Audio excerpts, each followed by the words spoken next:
Hi. So ఒక జంట, ప్రేమ జంట, వాటెవర్, ఒక రిలేషన్లో ఉన్నప్పుడు అడ్జస్ట్మెంట్స్, సరే అడ్జస్ట్మెంట్స్ అంటే తప్పదు. రిలేషన్లో ఉన్నప్పుడు కొన్ని అడ్జస్ట్మెంట్స్ చేసుకోవాల్సిందే. అయితే అవి చిన్నవా పెద్దవా అనేది అప్పటికప్పుడు తెలుస్తుంటుంది.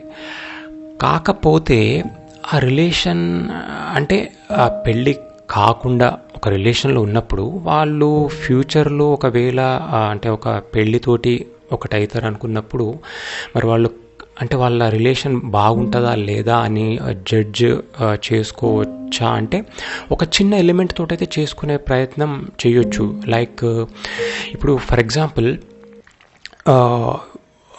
ఎయిదర్ బాయ్ ఆర్ గర్ల్ వాళ్ళు ఉన్నారు ఒక రిలేషన్లో. ఇప్పుడు ఒక అబ్బాయికి సంబంధించిన కొన్ని రకాల అంటే అతని కొన్ని ఒక కోరికలు కొన్ని ఉంటాయి కదా, దాన్ని బట్టి మనము కొంచెం అంచనా అంటే ఆ అమ్మాయి అంచనా వేసే అవకాశం ఉంటుంది. ఇప్పుడు కొన్ని ఫర్ ఎగ్జాంపుల్ సిగరెట్ కానీ లేకుంటే ఇంకేమైనా అడిక్షన్స్, అంటే సరే సిగరెట్ వదిలేయండి, వాట్ ఎవర్ ద అడిక్షన్స్, లేకుంటే ఒక వస్తువు కానీ ఒకటంటే చాలా విపరీతమైన ఇష్టం అనుకోండి. అప్పుడు ఏమవుతుందంటే ఆ టైంలో ఆ అమ్మాయి ఏమనుకుంటుందంటే అరే ఫలానా నా పార్ట్నర్కి అదంటే చాలా ఇష్టము కాబట్టి నేను కూడా అర్థం చేసుకోవాలి అని అనుకుంటాం. అట్లనే ఒక అబ్బాయి కూడా ఒక అమ్మాయికి ఏదైనా విపరీతమైన ఇష్టమైన వస్తువు కానీ ఒక వాటెవర్ ఒక సిచ్యువేషన్ ఏదైనా అది ఇష్టం ఉన్నప్పుడు ఏమనుకుంటారంటే తనకు ఇది చాలా ఇష్టం కాబట్టి I have to give her, అట్లాంటివి ఉంటాయన్నమాట. అయితే ఇక్కడ ఒకటి అర్థం చేసుకోవాల్సింది ఏంటంటే అది ఇష్టం ఓకే, కానీ ఆ ఇష్టం అనేది ఒక్కొక్కసారి కుదరనప్పుడు, అంటే అది ఇప్పుడు ఆ వస్తువు కావాలో లేకపోతే ఇంకేదైనా కావాలనుకున్నప్పుడు ఒక్కొక్కసారి కుదరనప్పుడు అడ్జస్ట్ కాని తత్వం ఉంటే చూడండి, నాకు డెఫినెట్ కావాల్సిందే అని అన్నప్పుడు అవతల వ్యక్తి ఒక అబ్బాయి కానీ అమ్మాయి కానీ వాళ్ళు అడిగినప్పుడు యువతల వ్యక్తి అంటే అమ్మాయి అబ్బాయి వీళ్ళు అంటే ఇటు సైడ్ ఉండేవాళ్ళు నా పార్ట్నర్ ఎందుకు అడ్జస్ట్ కాలేకపోతుంది పోతుండు ఖచ్చితంగా కావాలి అని అంటున్నారు అనే దిశగా ఆలోచించాలన్నమాట. అప్పుడు ఏమవుతుందంటే అట్లా ఆలోచించకుండా అరే నేను ఇవ్వలేకపోతున్నా, తన కోరిక అంటే ఒకటి కావాలనుకుంటే నేను తీర్చలేకపోతున్నా, నేను తక్కువ కదా, అట్లాంటి కాకుండా ఎందుకు అడ్జస్ట్ కాలేకపోతున్నారు ఒక రిలేషన్లో ఒక దాని గురించి అనేది ఆలోచించాలి. ఎందుకంటే ఈ రోజు ఇది కావాల్సి వచ్చింది, రేపటి రోజు పెళ్ళి అనే బంధం ద్వారా ఇద్దరు ఒకటైపోతారు.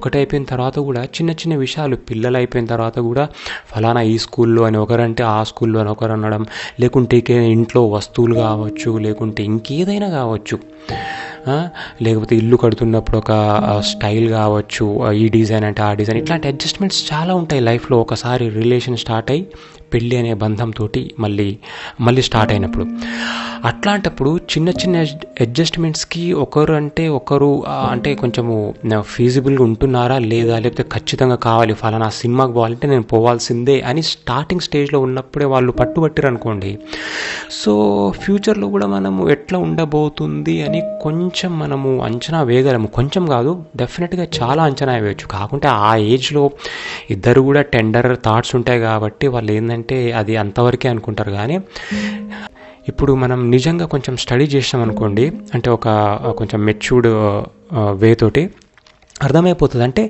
ఇంకా ఇట్లాంటివి చాలా వస్తాయి ఎలిమెంట్స్, ఇంకా అన్నిట్లో అడ్జస్ట్ కావాలంటే కష్టమే కదా అనేది మనము చేసుకోవచ్చు. అంటే ఎంతసేపు ఒకరి మాట కావాలంటే నెగ్గుతున్నారు అని అవతల వ్యక్తి తెలుసుకోగలగాలన్నమాట. చలో ఏం కాదు, చలో పోనీ ఎట్లయితే ఎట్లా చేద్దాంపా, ఈ సినిమా కాదా దాని దొరికిందా టికెట్, చలో దానికి పోదాంపా, లేకుంటే ఈ ప్లేస్కి వెదర్ బాగాలేదా అక్కడికి పోదాం, చలో పోదాంపా, అట్లా కాకుండా ఖచ్చితంగా దీనికే పోవాలి అని అన్నప్పుడు అదనమాట. సో దీన్ని బట్టి లైఫ్ ఎట్లా ఉండబోతుంది అని అంచనా అయితే వేయొచ్చు అని నా ఒపీనియన్. సో మరి అది ఏ సిచ్యువేషన్స్లో వాళ్ళు అడిగి అట్లా అడ్జస్ట్మెంట్స్ ఎట్లా ఉన్నాయి అవన్నది I can't say, but this is the parameter అనమాట. దీన్ని బేస్ అయితే చేసుకోవచ్చు అంచనా వేసుకోవడం. Yeah, thank you.